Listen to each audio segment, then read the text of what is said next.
K1이 사라진 뒤 입식 격투기는 종합 격투기에 밀리며 인기가 떨어져갔고 기존의 스타 파이터들도 줄줄이 사라지면서 팬들의 관심에도 멀어진 상황입니다. 현재는 글로리가 K1의 뒤를 이어받아 명맥을 유지하고는 있지만 리코 베르후반 선수 말고는 이렇다 할 스타 파이터조차 없는 게 현실인데요. 바다 하리에게 승리를 거두며 더욱 유명세에 오른 베르후반처럼 가장 최근 경기에서 바다 하리의 콧뼈를 박살내며 무참히 쓰러트린 선수가 있으니 바로 오늘 소개해드릴 벤자민 아데부이 선수입니다.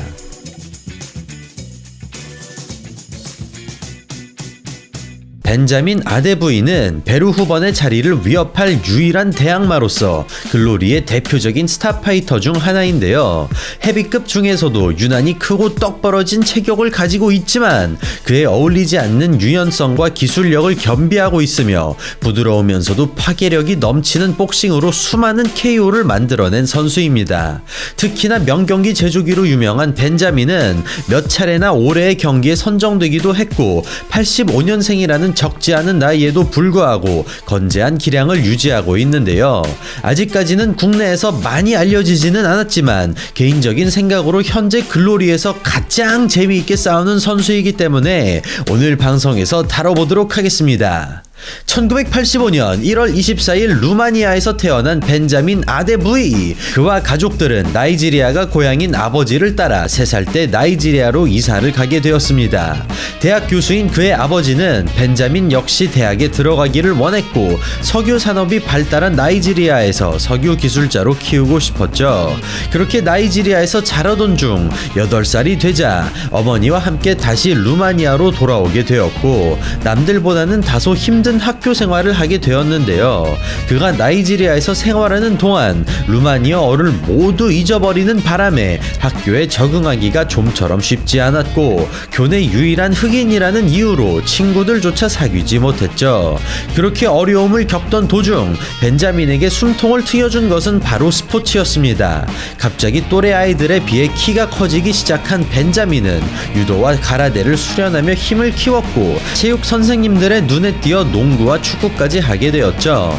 이때 벤자민은 코치들에게 반드시 스타가 될 수 있을 거라는 얘기까지 들을 정도로 운동신경이 아주 뛰어났다고 하는데요.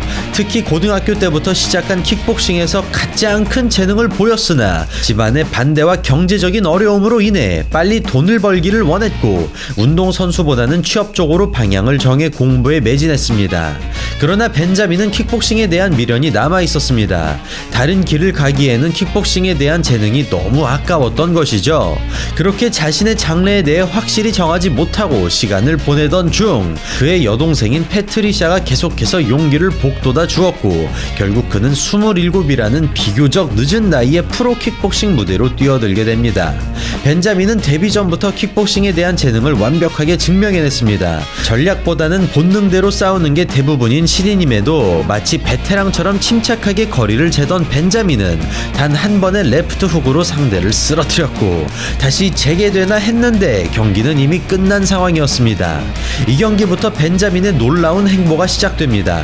그는 2달 만에 가진 경기에서 또다시 1라운드 KO를 기록하고 다음 경기에서는 2라운드 TKO 승리, 또다시 1라운드 KO 승리를 거두며 겨우 7개월 만에 4전 4승 4KO의 전적을 쌓았습니다.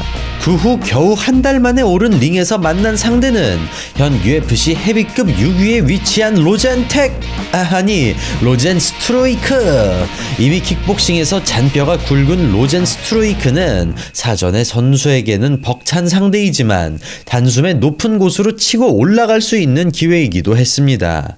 특기인 레프트 훅 카운터를 노리는 로젠 스트로이크. 레프트 훅이 들어가지만 터프하게 밀어붙입니다. 벤자민의 통나무 같은 로우킥, 강약 조절 없이 거센 공격을 이어가고 이에 로젠 스트로이크는 카운터 타이밍을 잡아봅니다. 이쯤 되면 신중해질 법도 한데 강공을 고집하는 벤자민. 기다리던 레프트 훅이 제대로 터지고 벤자민이 일어나지 못하면서 경기 마무리됩니다. 신예다운 패기를 보여주었지만 연승 행진에 제동이 걸린 벤자민. 그는 이 패배를 발판 삼아 기량적으로 한층 발전된 모습을 보여줍니다. 슈퍼 컴뱃 월드 그랑프리 무대에 리저브 자격으로 참가한 벤자민은 화려한 화력을 앞세웠던 지난 경기와는 달리 향상된 수비 능력을 보여주었고 가드를 걸어 잠근 채 묵묵히 압박을 펼치다 강력한 리버샷 한 방으로 승부를 결정지었죠. 여기에서 그치지 않고 벤자민은 계속해서 발전합니다. 그는 뛰어난 체격과 화력을 바탕으로 압박을 걸지만 무리해서 들어가기보다는 견제 위주로 경기를 풀었고 킥의 빈도와 다양성을 높여주며 더욱 세련된 스타일로 진화했죠. 그러면서 가공할 위력의 펀치력까지 여전했던 벤자민은 전년도 월드 그랑프리 우승자인 라센코마저 격침시키며 6연승을 쌓았고 한 차례 불의의 일격을 당하기는 했으나 그의 괴물 같은 모습은 이미 자리를 잡은 뒤였습니다. 그렇게 데뷔 2여 년 만에 모두가 꺼려할 만한 선수로 성장한 벤자민. 그는 2달 만에 한 번 골로 링에 올라 11승 2패의 전적을 만들었고 자신에게 첫 패배를 안겨주었던 로젠 스트루이크와 2차전을 벌입니다. 서로의 파워를 경계하며 섣불리 들어가지 못하는 양 선수. 긴장감 넘치는 상황 속에 한동안 탐색전이 이어지고 벤자민이 먼저 과감한 공격을 시도합니다. 이어지는 벤자민의 플라잉 니킥. 카운터 타이밍을 잡기 위해 기다리는 로젠 스트루이크. 내려찍기까지 보여주는 벤자민. 그러나 베테랑 로젠 스트루이크는 흔들리지 않습니다. 단단한 방어의 로젠 스트루이크. 계속되는 거친 공격에도 침착한 모습인데요. 이에 벤자민은 공격을 끌어낸 뒤 카운터를 치는 영리한 움직임을 보여주고 링 중앙을 빼앗기지 않으며 1차전과는 완전히 달라졌음을 증명합니다. 안정적인 원거리 견제와 앞서는 공격 볼륨으로 주도권을 쥔 벤자민.